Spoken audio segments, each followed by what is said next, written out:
life, the purpose of existence, as Allah says, is the test for the hereafter.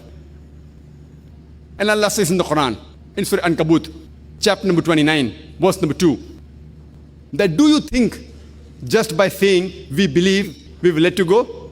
We will surely test you. Means if you just say, I believe in Allah, I am a Muslim, I am a Mu'min, do you think Allah will let you go? Finish, your test is over. Allah says, don't you think we will test you? Just by saying I am a Muslim, just by saying you are a believer, just by saying I submit my will to Almighty God, you will not go scot-free. Allah will surely test you.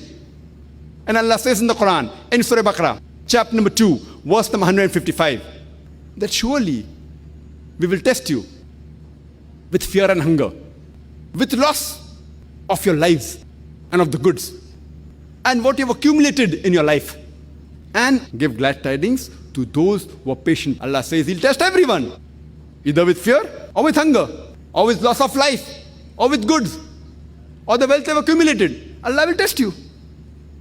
And Allah tests different people in different ways.